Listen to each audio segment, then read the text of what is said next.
धरा सोच रही थी और मन ही मन में अपने अतीत की यादों में खो गई थी।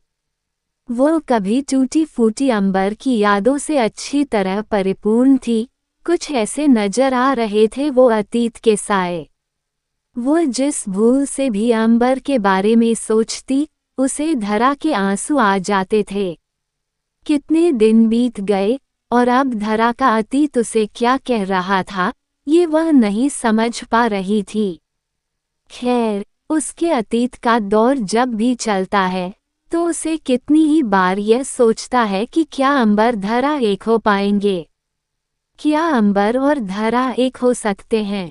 करीब 2.5 साल बीत चुके थे जब धरा ने अंबर को छोड़ा था। इसके बाद भी उसका दिल उसमें ही बसा रहा था।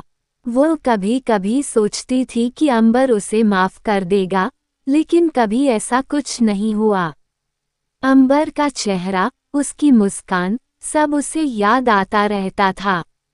इसके बारे में सोचते वक्त उसका दिल उसे खुशी मिलती थी, लेकिन उसी के साथ एक अजीब सी बेचैनी भी थी।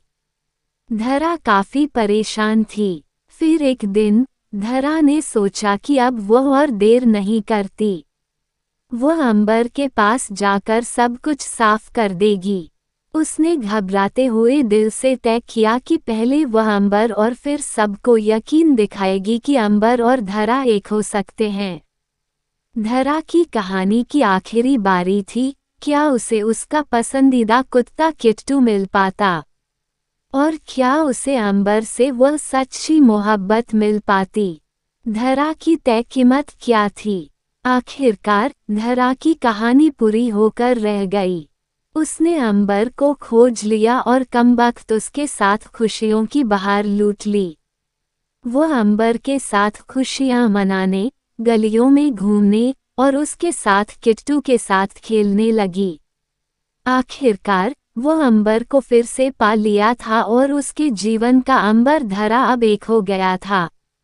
इस कथा में धरा का सामना अपने अतीत से करते हुए उसके रिश्तों को लेकर जूझते हुए उसकी साहसिकता और सहानुभूति पर ध्यान केंद्रित किया गया है। ये कहानी रिश्तों और आत्मा परिचय के महत्वाकांक्षी संदेशों को साझा करती है, जो वास्तविकता में हमारे जीवन में भी महत्वपूर्ण होते हैं।